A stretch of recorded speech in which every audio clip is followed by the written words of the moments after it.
Hello and happy Thursday, everyone. I'm Carly McGuire, and we're coming at you with another surprise virtual Zoo to You safari. I am Carly, and we are at Toyota Elephant Passage with elephant keeper Gabe. And we've talked a lot about our elephant boys. We talk about why we have all boys here at Toyota Elephant Passage inside Denver Zoo. We talk about the research and the benefits we get from having all these boys. But we also do a lot of conservation work outside of Denver Zoo. So that's what Gabe is going to talk to us about today, the work he's done and how what he does here at Denver Zoo helps inform that conservation work. So I see a lot of you have logged on. Say hi in the comments. Let me know you're here, where you're watching from, how your day is going, and learn a little bit about conservation. So drop those questions if you have them for Gabe. And you can always ask about our elephant boys too. We have a couple here who are excited to say hello too. So I'm going to flip it around and we're going to get started. All right, hi Gabe. Hi everybody. So who do we have behind us? I know everyone's gonna be really curious about that first. Everybody meet Bodie, Jake, and Chuck. Bodie is 16. He's one that first got here to Toyota Elephant Passage from Columbus, Ohio. And then Jake and Chuck are half brothers, and they came all the way from outside of Toronto, Canada. Oh. So it took a little bit to get them to this point and being together. But everyone thinks that only the female elephants in the wild are the ones that are in groups or herds. We're finding out that that's not true. And what I'm here to talk to you guys about today is the conservation efforts that we have going on here currently with the Asian elephants and Denver Zoo. We have started the process of a collaboration with a group that's based out of Bangalore, India. They're called FERAL, and FERAL, F-E-R-A-L, stands for Foundation for Ecological Research, Advocacy, and Learning. So this group not only studies Asian elephants around southern India, but also they have marine studies, they have primate studies, anything involved in India, and tigers, all through central, southern, even up into northern India. This group studies them, they put out the papers, they talk about them, they're very passionate about the research they do. But I was able to go over in the end of February over to Bangalore and with the researcher Nishant Srinivase and the group of feral researchers who went out, and they took me out, and we went out and met these villages that they're studying. One of the studies that they were doing is taking all these camera trap pictures of the elephants they have set up and identifying those elephants, but also having these the farmers test out new ways of keeping the elephants out. But these farmers have to pretty much live with the elephants that come in. Certain times during the year, when especially males, they go into what's called must, M-U-S-T-H. So those males are really ramping up on energy. They're trying to bulk up to fight off other males for the right to breed. So these villages that have farms and growing all these really nutritious crops and have like jackfruit trees and mango trees, these elephants are really looking for that extra caloric and the extra protein to bulk up. So these farmers have devised a new kind of electric fence that helps keep these elephants out, but also keep the farmers safe. So certain times of the years, and the fences are portable, so they can move them crop to crop. So all they have to do is purchase a little bit of the electricity, the generators, the solar panels, all the cabling, and then they can move them crop to crop. But these farmers are coming up with these ideas. So it's a trial and error kind of thing. But Nishant and his group are going out and they're putting up camera traps to take pictures of these elephants, and they're identifying them by different characteristics. And they're also allowing the farmers the ownership of, hey, we'll give you these the necessary tools, but we'll also help you out. So these crops that you are having and the elephants are not getting to, we can allow you to have a bigger profit. How is that similar to, you know, maybe living in Colorado? We have a lot of wildlife in our backyard, and farmers, cattle ranchers, they have to deal with a lot of that too. How is that similar? It's very similar. So the three kind of villages that and farmer areas that they're studying are like one that's completely surrounded by the national forest, which we kind of have up in the Rocky Mountains. You have little communities here and there. Maybe they're off grid, they're solar powered, or have hardly any electricity. And then you have the ones that are on the peripheral of some of the forests. And then you have the ones that are closer to cities. But in India, like in here, we sometimes will have the mountain lions and the bears come into the city.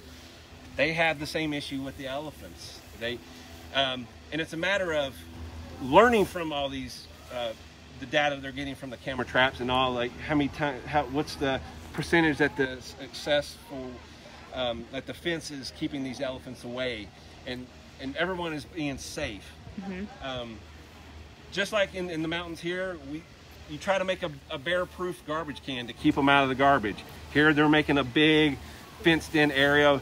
Farmer here, all in a group, keeping those elephants away and out, and making them pretty much stay off in the forested areas and eat those resources. Yeah, if you think squirrels can do some damage to your garden, imagine what elephants can do, I'm sure. So how does what we do here studying male bull herds inform that research and that conservation work and stuff like that in India? So that's how I became interested in this work that Nishant and Farrell were doing over there, is I was presented with a paper that he put out about how male Asian elephants are forming little loose herds, not really fully bonded, to go in, raid the crops, and then get out. And that's usually because the one with the most knowledge, usually the older one, who's been in the territory a little bit longer, those younger ones look to them. So like here, Bodhi, these two younger ones have been glued to Bodhi all day. So they're looking for him for the knowledge and the resources of this area. Yeah, they're agreeing. Yeah, they're nodding along. They know it's true. And so by forming those loose bonds, they get in, they raid the crops, and then they get out without hurting anything. Only thing they're doing is taking the food, which is taking food away from those villagers.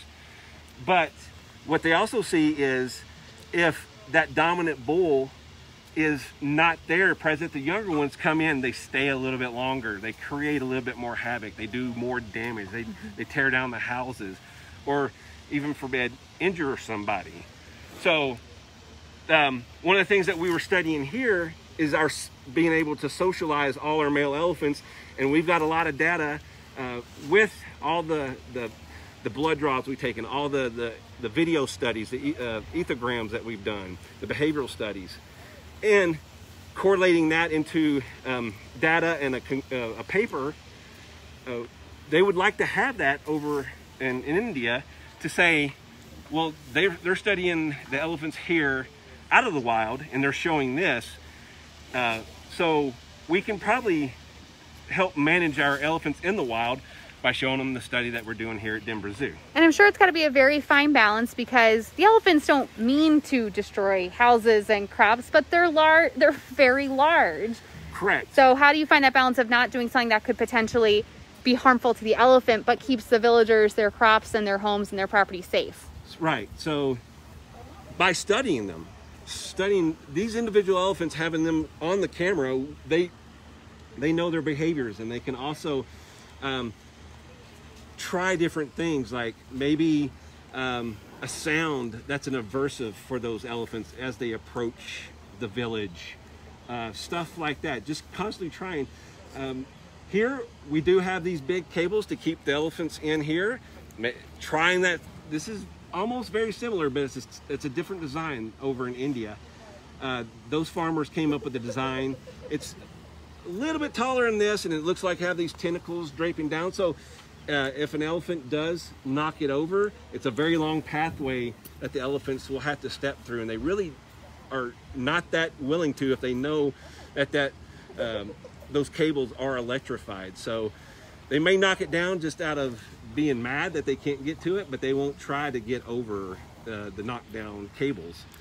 Here, at Denver Zoo, these cables keep them in. Yes, they do. And let's see, Lacey's wondering if she can feed the elephant. No, someone else is, and we're just kind of watching that right now. And how did Denver Zoo support this trip? This site is not one of our conservation sites that we often talk about, but I don't think a lot of people realize how much extra conservation work our keepers do because they're passionate about it, and how Denver Zoo supports that. So yeah, as being a full-time keeper here at Denver Zoo, I was able to fill out some paperwork and write a small grant through our field conservation department. I was allotted up to $5,000, but this trip to India for me was only about half of that. So I was able to write all that stuff, do the grant, and then show that there could be a correlation of our elephant herd here and what they're doing over there, and how we can eventually make that connection with our visitors that come here to Denver Zoo. Yeah, and we have keepers who are so passionate about it, and it seems like a lifetime ago that you went, because it was pre-COVID.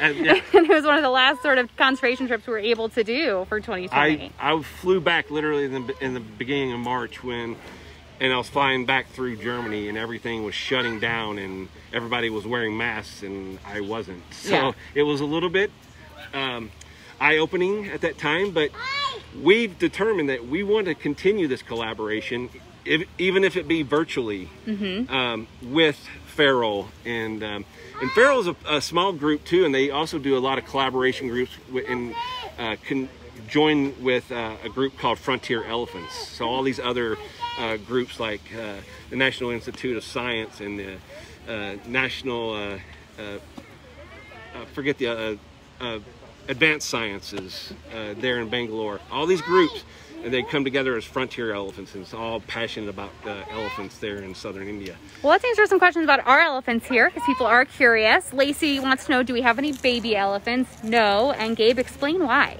Well, we only have male elephants here at Denver Zoo. Our so-called babies are actually right there, Chuck and Jake. They're our youngest. Jake is turning actually 11 in November. Chuck just turned 12, and then we have Billy, who's 12, and then Bodie is 16, and then Groucho. Groucho is our dominant bull. He's our teacher of these young elephants, but Groucho is currently in must. Same with Billy. So they're not with these guys just yet, but yesterday Chuck was with Groucho.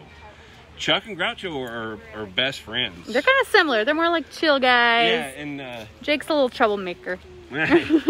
So Jake right now is favoring Bodie a little bit, but we're here all the time with these elephants. We know they're bonding and who likes who, and they kind of do that in the wild as well. They know this elephant's been in this territory a lot, so I'm going to get with this guy to go.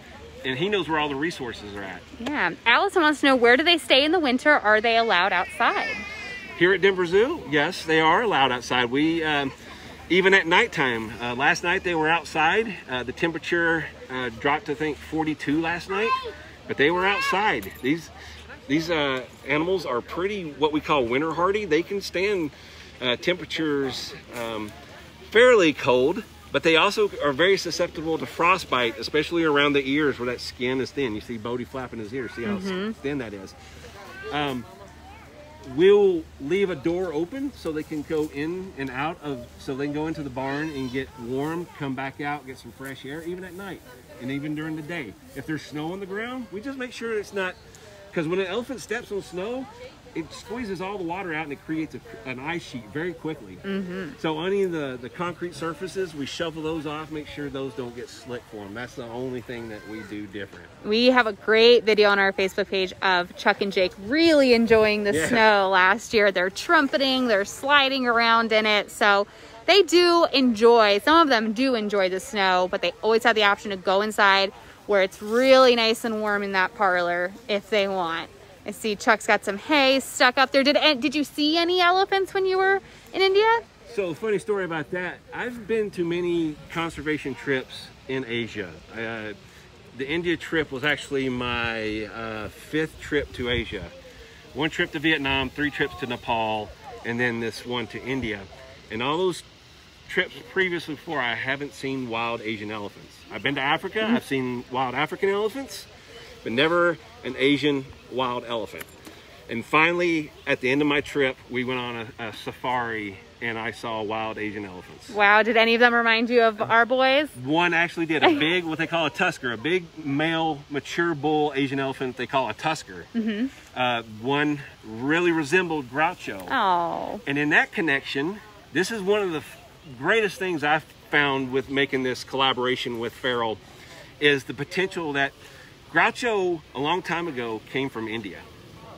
We never knew really where, although records just said India. He went from the Bronx Zoo to India, to the Bronx Zoo, to Fort Worth Zoo, and then to Denver Zoo. Well, it turns out Groucho, and we had to do some research, but because of COVID-19, that travel wasn't allowed over there, and Nishant he said he will look into it when he can. Groucho potentially is from southern India and around Bangalore. Oh, wow, that'd be so cool to find out. But tune in later when we find that out for sure. And you've worked with elephants a and anyone who's been coming to Denver Zoo for years remembers Dolly and Mimi, and Gabe loves his elephants.